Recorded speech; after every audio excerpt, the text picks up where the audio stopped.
Hello, hello.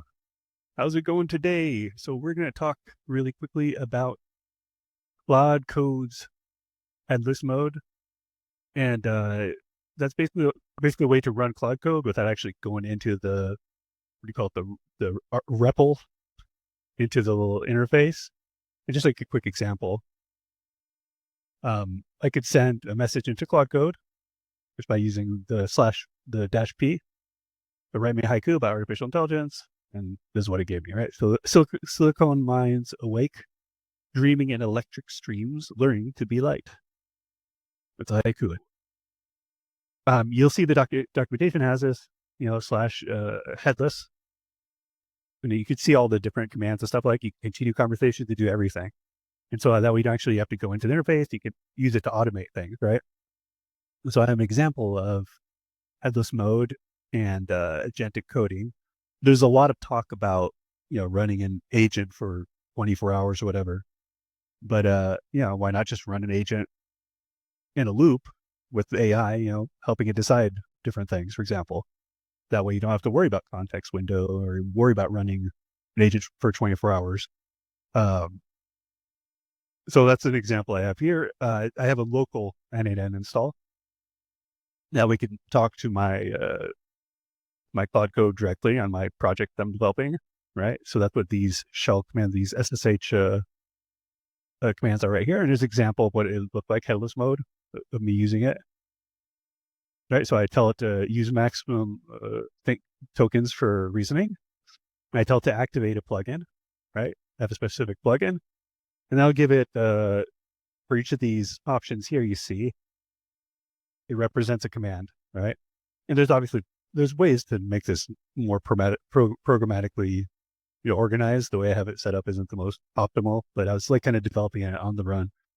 In that case, like if you have a set of slash commands for developing that cover the gambit, right? You have a slash command for, setting up the tasks, a slash command for implementation, a slash command for validation, and then for, various things for debugging and checking for compliance. You can make slash command for everything you want, right? And just have the AI run it on a loop until it finishes a list of tasks, right?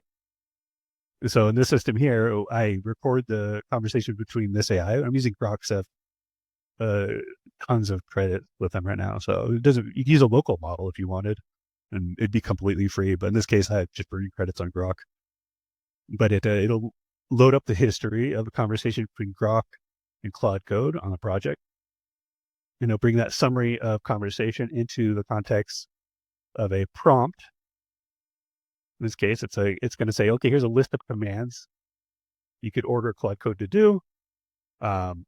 If Claude Code reports that it's stuck and it needs help from the user, like a sudo command, like a high level command that needs me to help with, then it gets a message sent over to via Slack, and I'll show you here how that looks like. So in this specific channel, whenever it needs help or it's complete a project, I'll get a message right here. And then everything else, Airtable reports as notifications, because every interaction through the loop, it completes another step, right? So I get reports of everything that's going on. And it's fully automated, and it can run for, it runs until you run out of tokens, basically. Even on Max, though, you could burn through all your tokens really fast with a system like this, because it could just run 24 hours. You could run 48 hours, 72 hours. You could run infinitely.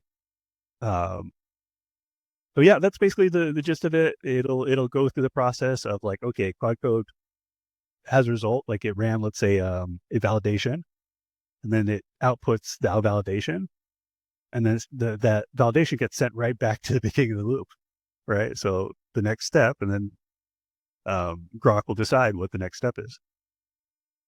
So yeah, that's the gist of the system. I get all the notifications here, and that's a way to use an example of using headless mode. Another very popular example is these very popular now are personal assistants, with using Claude Code as a personal assistant. And that way you could send it messages through Slack or through WhatsApp, and have it operate from your desktop. Like you could use ngrok, or you could use Cloudflare Tunnel to expose your remote system to the internet, so you could send messages to it. just make sure you do it in a secure way.